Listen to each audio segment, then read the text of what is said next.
పాఠాల సంగతి ఎలా ఉన్నా పైసలు వసూలుపై దృష్టి పెట్టారు ఈ టీచర్ అమ్మ. పార్వతీపురం మన్యం జిల్లా ఇల్లుంపేట ప్రాథమిక పాఠశాల ప్రధానోపాధ్యాయురాలు విద్యార్థులపై ఒత్తిడి తెచ్చి తల్లిదండ్రుల నుండి డబ్బులు వసూలు చేస్తున్నారట. మన ముస్తాబా కార్యక్రమం కోసం కలెక్టర్ చెప్పారని అందరి నుండి ముక్కుపిండి మరీ వసూలు చేశారట. తాజాగా 5వ తరగతి విద్యార్థులు టీసీ కావాలంటే 500 చెల్లించాలని భయపెడుతున్నారట. డబ్బులు చెల్లించలేని పిల్లలపై పక్షపాత ధోరణితో వ్యవహరించడం, తిట్టడం, అవమానించడం చేస్తారట. మరి ఈమె ఎలాంటి టీచర్ అమ్మో చూడండి. లక్షల రూపాయల జీతాలు తీసుకుంటున్న ఉపాధ్యాయులే సేవాభావంతో ఏదైనా చేయొచ్చు. ఇలా కూలి పనులు చేసుకుని పిల్లల్ని చదివించే తల్లిదండ్రులపై ఒత్తిడి తెస్తే ఎలా అని పేరెంట్స్ వాపోతున్నారు. ఈ మేడం గారు ఏనాడు విద్యార్థుల చదువుపై శ్రద్ధ పెట్టింది లేదని, బోధనలో వెనుకబడే ఉన్నారని ముక్కును వేలేస్తున్నారు. మరి చదువు పక్కనెట్టి ఈ వసూలు చేసే పని ఎవరు చెప్పారో, ఈమె చేయాల్సిన పని ఏంటి, చేస్తున్న వ్యవహారం ఏంటి, పాఠశాల కార్యక్రమాలకు పిల్లల డబ్బులు వసూలు చేయడం ఏంటి, టీసీ ఇవ్వాలంటే ఈమెకు డబ్బులు చెల్లించాలా, పాఠశాల నిధులంతా వస్తున్నాయి, ఈమె దేనికోసం ఖర్చు చేస్తున్నారు, అయినా తల్లిదండ్రులు నిలదీయాలా వద్దా, పాఠశాల కమిటీలు ఏం చేస్తున్నాయి, బాధ్యత లేదా? మరి ఈమె కథ ఏంటో అధికారులే తేల్చాలి.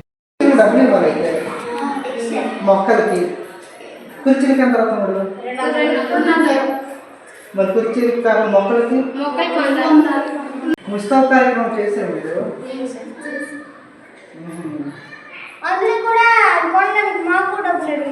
ఏది పౌడర్ అనుకున్నాను. అవునా, మీరు ఎందుకు అడిగలేదు? మేడం వాళ్ళ డబ్బులు లేవు కదండి. అవుతాం కదా, మీతో మాట్లాడాలి వచ్చాము, అలా విన్నాం అనుకున్నాం. తప్పు కదా, గవర్నమెంట్ స్కూల్ అలా అనకూడదు. మీ కదా మీకు చెప్పారా డబ్బులు అడుగుతున్నారు అని? వాళ్ళు అడగలేదా?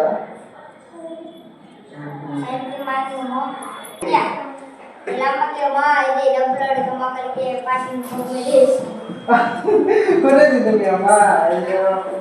వాళ్ళు ఏమన్నారు డబ్బులు?